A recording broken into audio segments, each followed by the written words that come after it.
Bonjour à tous, bienvenue sur ma chaîne. Alors là, je vais effectuer un tirage avec le jeu Geeking que je me suis procuré hier.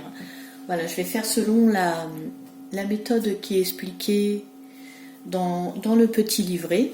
J'ai fait une vidéo de présentation, là je vais faire un tirage avec, qui sera destiné pour quelqu'un.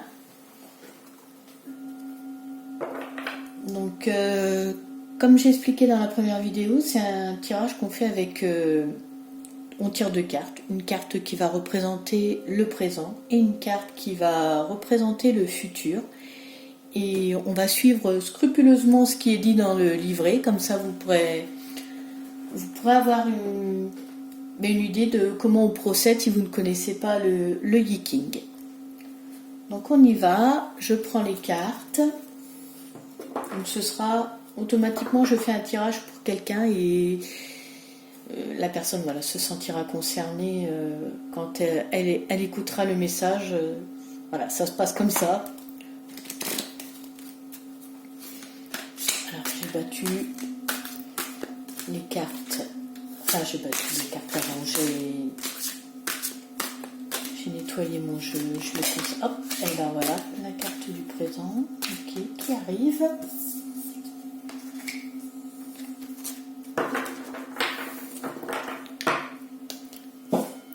Alors, on va suivre la méthode du livret, mais en même temps, voilà, moi quand je vois là cette carte du présent, donc là déjà le message va s'adresser à quelqu'un qui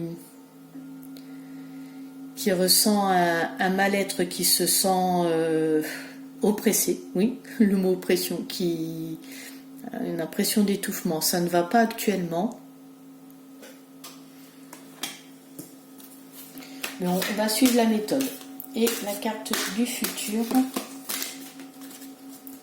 Et c'est vrai qu'après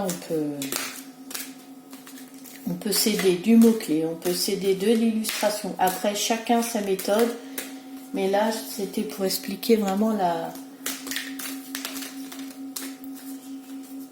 faire avec la méthode qui est expliquée dans le livret.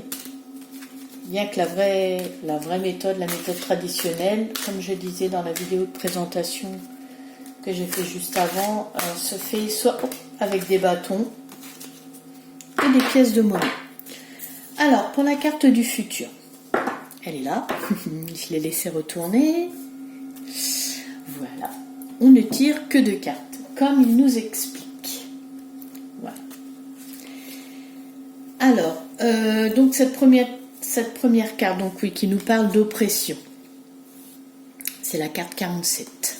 Alors, je vais à la carte 47. La carte 47.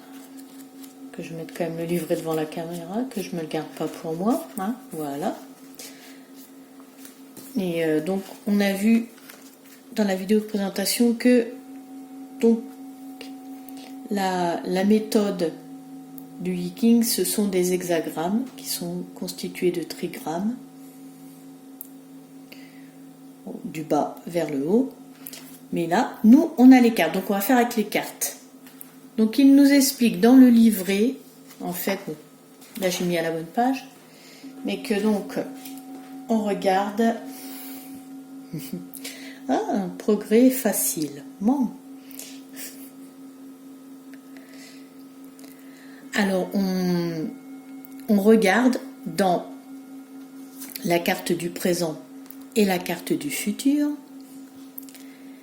les traits qui changent.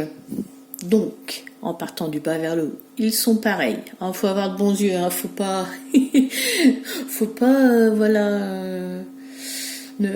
Les gens qui n'arrivent pas à regarder les petits motifs, les petits mots, tout ça, ça va être un petit peu compliqué pour eux. Moi, ça va, je porte des lunettes. Donc déjà, on a l'avant-dernier trait qui change. Et il y en a quelques-uns qui sont pas pareils. Donc celui du bas, non, il est pareil. Celui du dessus, il change. Le troisième, non. Là. Alors, le premier et le deuxième en haut, aussi.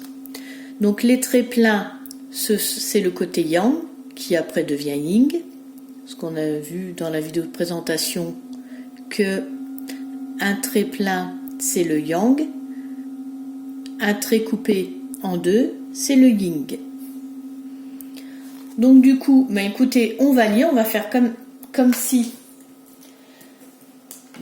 Donc en fait là, moi quand je vois ces cartes là, si je prends ma méthode à moi habituelle, donc quelqu'un qui n'est pas bien, qui a une oppression, qui a des choses qui l'étouffent, on lui dit quand même que le progrès va être facile, que le changement peut s'opérer facilement, oui, donc, mais moi je pense qu'il y a quand même un travail à faire là-dessus. Il y a peut-être des choses à épurer dans sa vie, à enlever pour que les choses aillent mieux. Mais on va regarder, là c'est à première vue comme ça. Et donc, quand on tire la carte du présent, on lit l'oppression. Pour représenter l'oppression, on peut imaginer des oiseaux charognards rôdant sur les rives d'un lac séché. Je vous remonte quand même l'illustration. Un lac asséché, les périodes difficiles peuvent dessécher nos esprits et donner naissance à une multitude de charognards sous forme de préoccupations gênantes. Les pertes importantes ou les échecs personnels brisent certaines personnes. Mais les plus résistants sont capables de plier sous leur destin plutôt que se briser. Pour supporter les moments difficiles ou même en tirer profit, vous devez puiser au plus profond de vous-même, car votre identité est plus forte que le destin et ne peut être corrompue, même par les plus dures réalités. Dans les moments difficiles en particulier, il est essentiel de puiser dans la source qui nous fait continuer d'avancer, l'espoir. Dans un sens, l'échec n'existe pas, seulement la réalité, d'où sa mère. Et souvent, c'est avec la mer que l'on apprend davantage. Effectivement, comme je dis toujours, il n'y a pas que des réussites, il n'y a pas que des échecs, il y a des expériences à vivre. Nos échecs, aussi difficiles soient-ils à accepter, peuvent nous ouvrir les yeux, offrant une vision claire que seuls connaissent ceux qui ont risqué la déception ou y ont goûté. Tout à fait d'accord. Alors là, moi je suis complètement d'accord avec ce principe. Cette clarté et cet apprentissage sont le rayon de soleil qui transperce des nuages sombres. Dans des circonstances difficiles, il est important de rester fort tout en maintenant les apparences.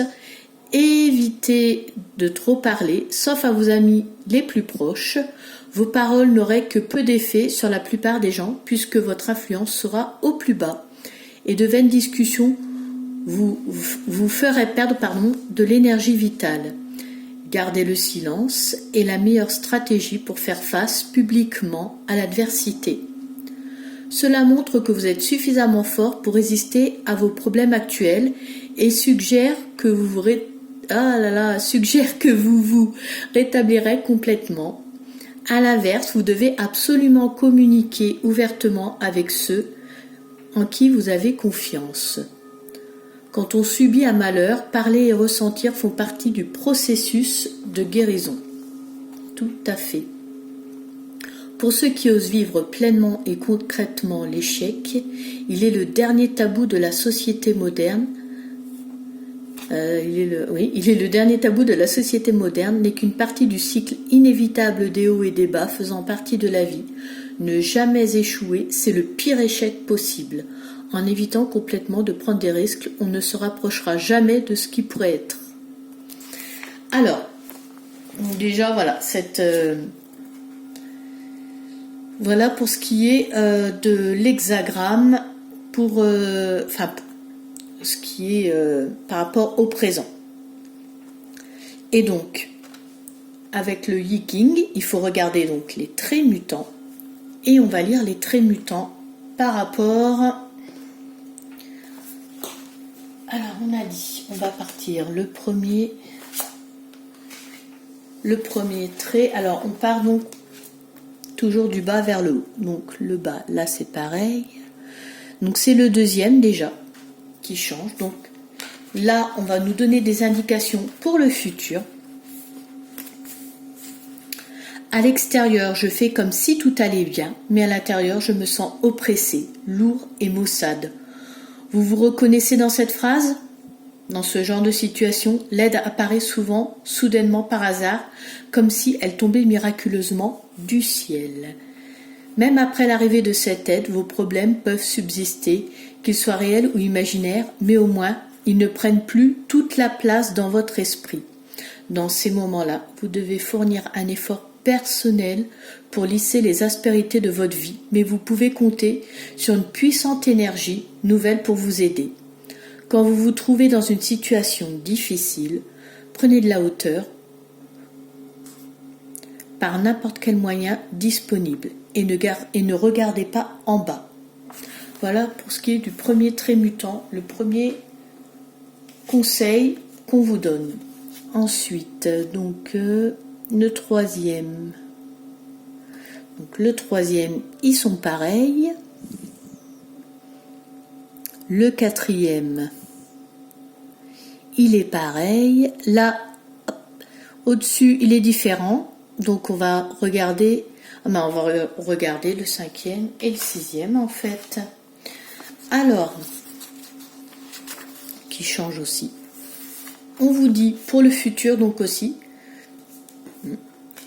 on vous dit, si vous trouvez que vos idées et vos bonnes intentions sont étouffées par la lourdeur bureaucratique, vous n'avez peut-être pas d'autre choix que de souffrir patiemment.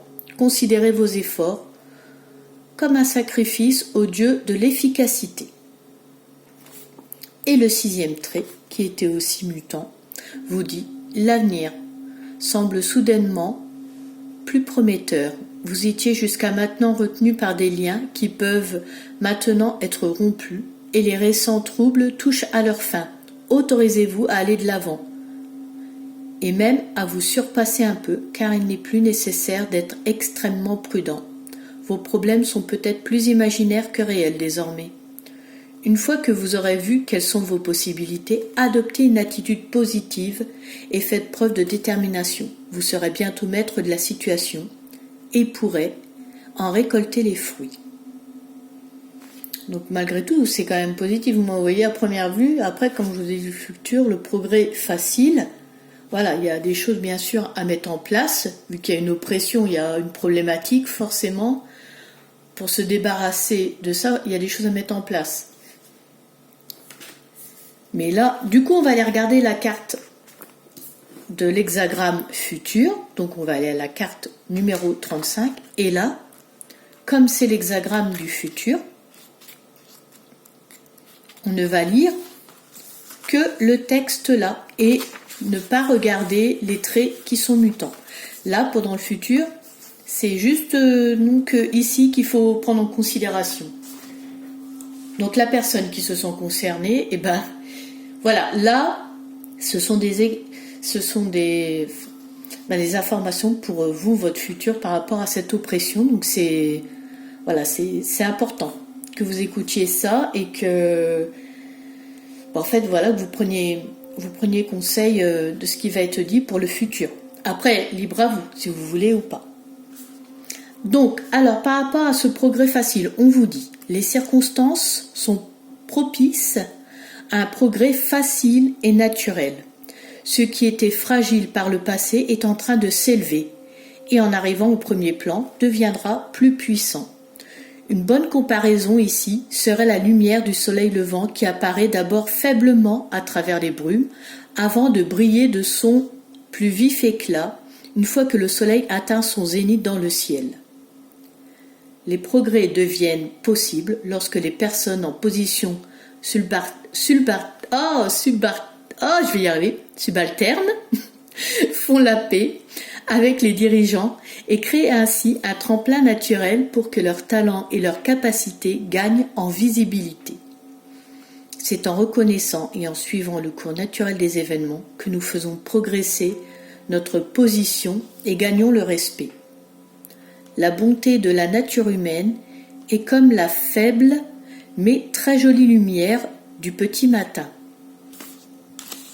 Cependant, tout comme cette dernière, peut être avalée par le brouillard, la bonté peut être noircie par la cupidité, la haine et d'autres formes d'égocentrisme. Il est important de se rappeler qu'on progresse plus facilement quand on prend les bonnes décisions sans se soucier d'obtenir une récompense immédiate. Et quand les plus faibles prennent le même chemin que les plus forts. Donc voilà, vous voyez, en fait, j'avais comment dire, analysé avec intuition, mais en fait, voilà quoi, c'est bien ce qu'on nous dit dans le Yiking que le progrès peut être facile, mais il faut en prendre conscience, même si au départ c'est pas facile d'y arriver, bien sûr.